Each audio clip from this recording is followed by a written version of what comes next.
action. Welcome to the channel of a girl named Kabata, born and raised in Kenya, but she finally moved to London. You don't know much about her, but I know she is a vibe, and you wouldn't know though because you haven't subscribed. Hey guys, welcome back to my YouTube channel. It's your girl Wanjiku, and this video has been sponsored by Lemfi. Lemfi is a financial service that allows you to send money from countries like the UK, USA, and Canada to countries like Benin, Ivory Coast, Kenya, Rwanda, Nigeria, Uganda, Zimbabwe. There's a lot of African countries that you can transact money to from these three countries. And what makes Lemfi stand out is the fact that they have fast, safe, secure, and they have the best market rates. They have the best market rates. Mark me when I say this, because guys, as we're speaking right now, Lemfi are the rate at which you can send £1 from the UK, for example, to Kenya, as of now, as we're speaking, as I'm recording this video, is 179 Kenya shillings. You tell me where you're gonna get such a deal. And what makes it also much better is the fact that, guys, if you're gonna use the code Kabata to make your first transaction above £100, I'm gonna give you a 10% cashback on that first transaction. So like if you're sending like £100, I'm gonna give you 10%, £10 off, okay? And so you're gonna send £90, but it's gonna get there as £100. Do you get me? You're gonna receive a £10 cashback for sending £100. Do you get me?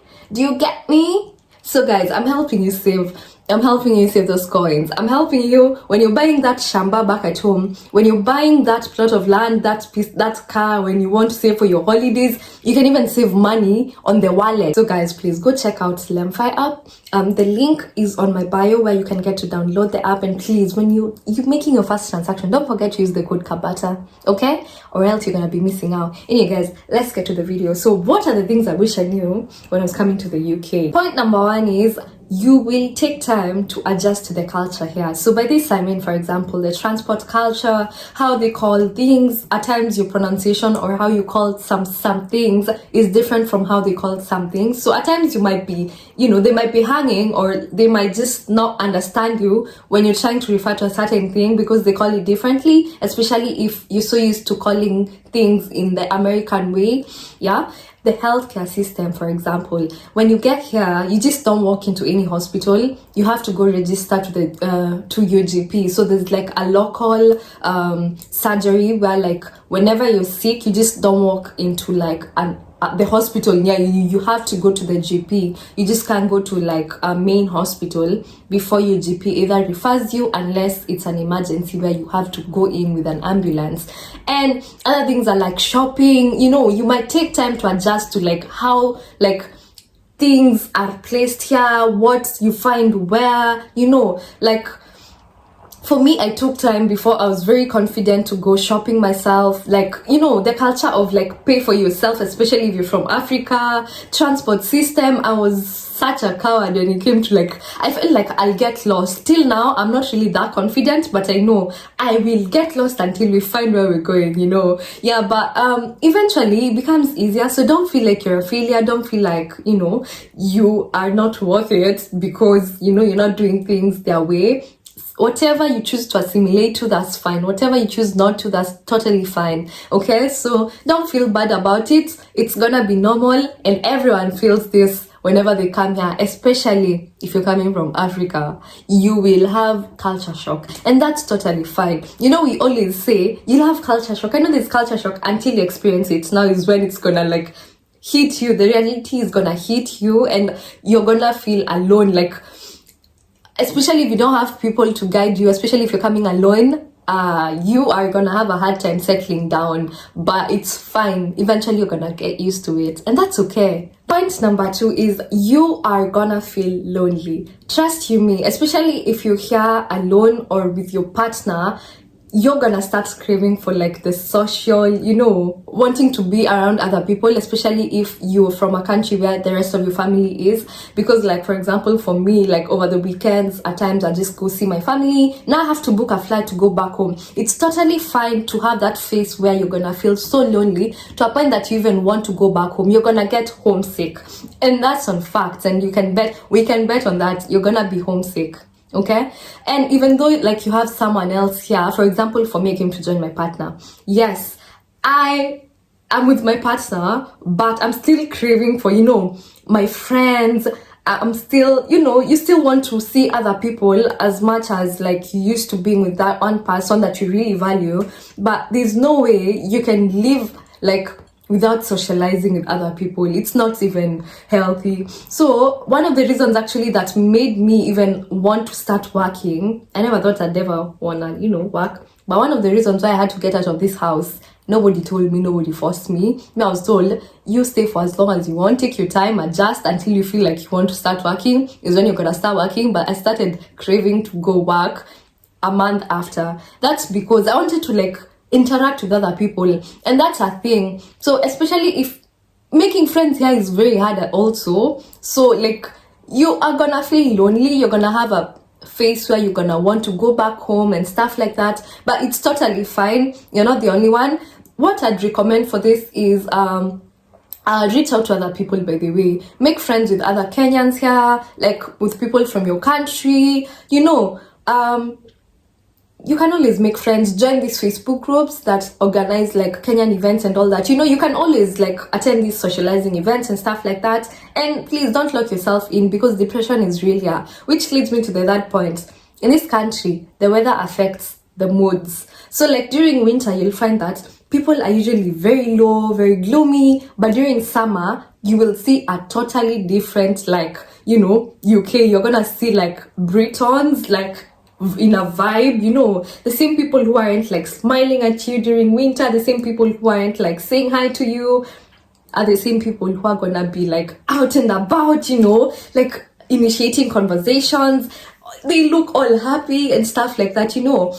People also get a lot like sickly during the winter. I don't know why. During summer it's like, sickness is not really an option, but hospitals are not really that crowded like during summer, because also like a lot of like infections, especially like chest infections and stuff like that, are gonna like occur during winter. As I was saying, lack of vitamin D can cause severe depression actually if not taken care of. So like during winter, for example, they usually encourage you to even take like vitamin D supplements, because like when the sun is not there, there's no synthesis of the vitamin D in your body, and when like vitamin D in your body is like low, it can cause like mood swings and depression. So please, during this time, please take care of yourself, and just know it's gonna feel normal. And whenever you feel like you're getting depressed because of the weather, please go out there, start going to the gym, look for activities to do, take walks in the park, socialize with people, and please don't forget to take your vitamin D supplements. That's very important during the winter. Part 3 is, I wish I knew that you only get to use your international license for 12 months. I would have utilized it properly before you start like applying for the UK license. So you can apply for the UK license immediately you get here, well and good, but you can still drive with your international license. But then our thing is, I'd recommend that you start applying for your UK license like half a year before your international license expires, because guys, getting a driving license in the UK takes time. It takes even months. Getting like to book your theory and then your practical test is gonna be like a hassle. It's usually like fully booked. There's not enough people to train you, so like it's usually just hectic. Getting a driving license in the UK is hectic. You first need to apply for a provisional license, then book for a theory test, and then you need to read for your theory, and then you need to now book for your practical test. And the dates are usually like, I don't know who, like everyone is doing driving in the UK, and they do it from the age of 16. So utarushwa huko months, you might have your exam like months away. It's not as simple as other countries where you just go register like in a month you have your DL. It's not that simple. So please just know it's gonna be a bit hard, especially if you're from countries that don't directly absorb like the licenses here. So if you're from Africa, please forget about it. I think South Africa is the only country in Africa that allows you to come with their DL and you can just convert it directly. I'm not sure about other countries. Please list down below in the comments which other countries you think, or not you think, allow like their licenses to like work and be used in the UK like in the long term without having to like replace to a UK license and having to go through the whole hassle of sitting for the tests and having to repeat for some people. For some people, you even repeat up to 3 times, 4 times, 5 times. I'm telling you, and the fail rate is 50%. 50% is the fail rate, is the pass rate. So guys, I'm telling you, I'm not trying to like make you lose hope, but I'm just trying to prepare you that you need to like, you know, think ahead. Don't just wait for oops 1 year is over and then now I'll start applying for it, which leads me to the next point, which is roads in the UK are very narrow. So I am telling you, driving in the UK is gonna be more challenging than you think, especially if you're from a country where like you had wide roads where you can like accommodate 3 cars in a lane. Parking is so hard in the UK. Driving is so hard. The roads are very thin, tiny roads. I'm telling you, it's just a hassle. Roundabouts are built differently. You can have like different lanes in a roundabout. You just need to, I think that's why they advise you to just come and like redo it, because I'm telling you, the roads here are very different from the roads back at home. And that's okay. Even though you feel like you're a pro, you know you're a pro back at like in your home country, and you're used to like wide roads, you're used to like, you know, getting your licenses easily and stuff like that, it's gonna be a bit challenging adjusting. But once you adjust, I don't think there's anywhere in this world you can't drive if you can drive in the UK. Okay, so just be ready to have a bit of challenges when it comes to driving, but it's doable, it's possible. A lot of people have come, they've passed on the first attempt, they've been able to like maneuver. I'm not saying it's impossible to drive. If you can drive, you can drive, but it's gonna be a bit challenging because at times you find that for some roads, especially with the signs, you need to like make use of the signs. You need to learn these signs, and some of the signs are not even used like in our home countries back at home. So like you'll just come here and find like some new signs that you have to unlearn some things and relearn them, you know.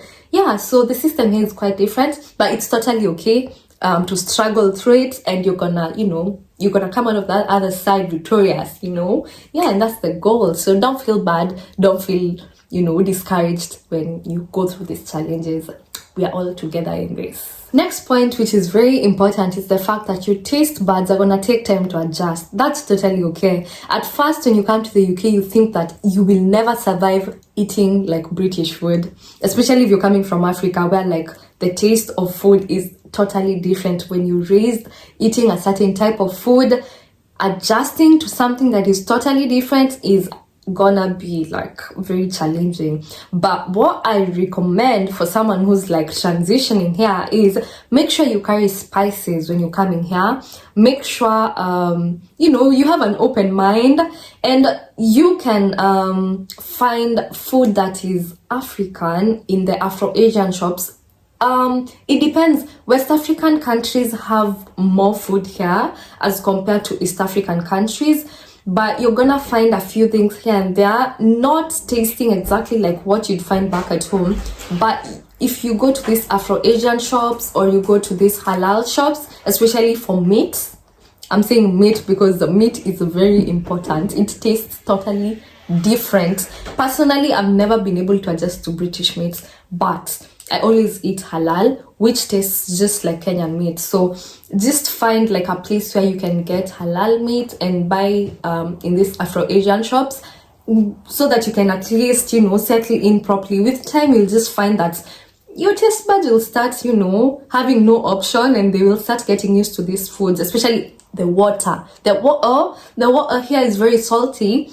You might actually end up getting dehydrated from not drinking water because you're not even craving it. You know, like for me back at home, I was so used to spring water, and the spring water was like actual natural spring water that does not have any taste. It was tasteless.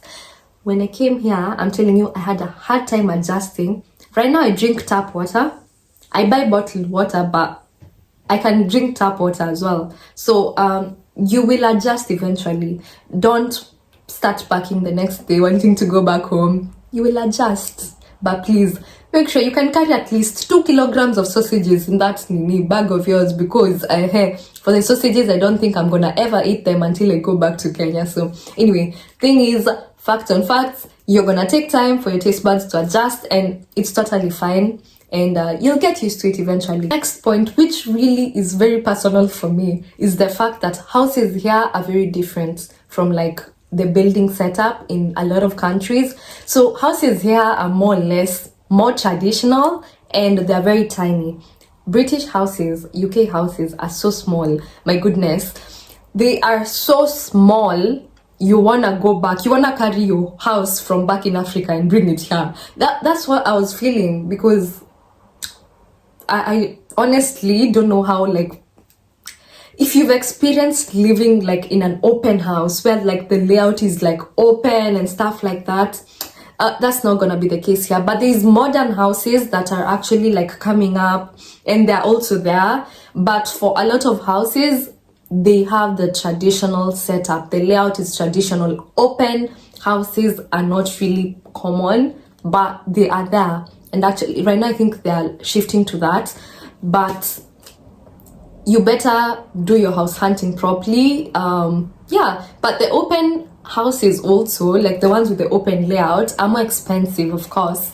And so you're gonna choose what to roll with. And but in some counties or in some towns, you won't find these open plan houses. Like, it depends with also where you're living. Towards London, there's more like modern houses, but in the towns outside London, it's hard to find these modern layouts type of houses. Do you get me? Yes. Anyway, guys, it's gonna be a bit challenging, especially if you're someone who loves, like, you're obsessed with house decor and all that. You're not really gonna find the space to do all that and express yourself. So you need to really, really, really like choose what you really need, because you just can't put anything everywhere. There's not enough storage in most houses. A lot of houses in the UK don't even have like closets. You have to buy them. Like, it's just, I've never really understood however this system works and why people choose to live this way, but it's gonna be a bit hard adjusting if you're used to, like, owning a 2-bedroom house by yourself in Kenya for like 20k, 30k, and you are living alone because it was very affordable. But then now you come here and then you're paying 200,000 for like a 1-bedroom because you want an open house plan, and it is not even that big. It's just because it has an open layout, but it's normal. You'll get used to it. You will pick your struggles and choose your battles wisely. But it's just how things are here, right? Si tulikuwa tunataka kukuja huku, tumefika sasa. So for me personally, I'm not really aspiring to really like focus my energy in like building a home. Not even building, because you can't even build here. Like investing my energy into a home here. I'll just save all that energy for like back at home, because it's not worth it. It's not really worth it. Another thing about housing is mold is very popular in the UK because of the weather.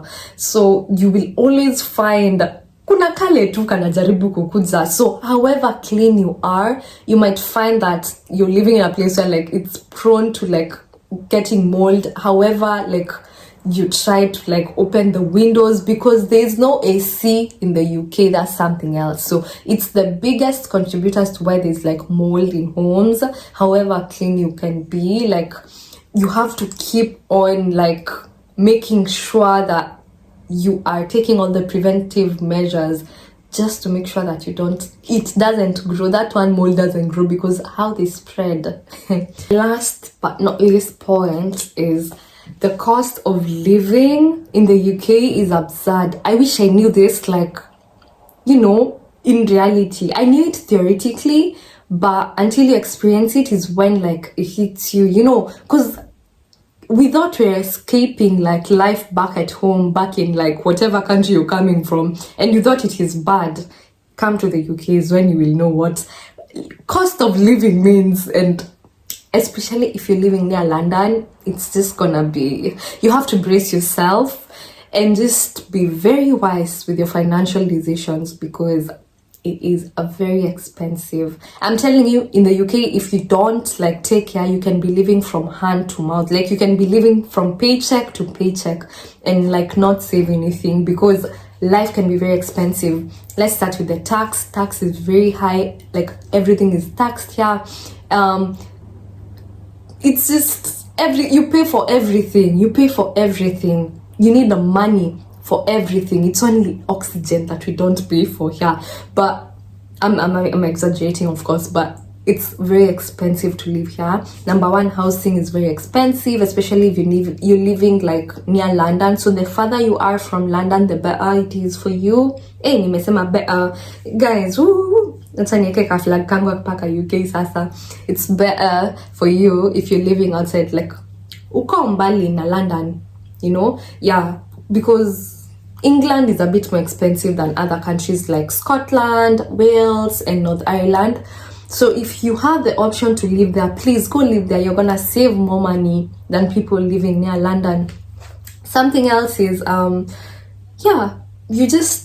you need to weigh your options and see if it's really worth it. Because I don't see why you should leave a job that pays you like, you know, more or the same amount of money, and then you come to work here for the same amount of money. You know, you can come as a tourist. Please, if you have other options to come here to see the country, to, you know, visit relatives and all that, and you know you can make money back at home, please stay at home. Stay at home, come as a tourist. You will just have the same experience. There's nothing much to see here. Honestly, I am not saying it's a bad place. You will be paid a lot of money, but you will also spend a lot of money in bills, you know. Yeah, so it's a nice place to live, but you need to be ready to use that money, especially at first when you're settling down.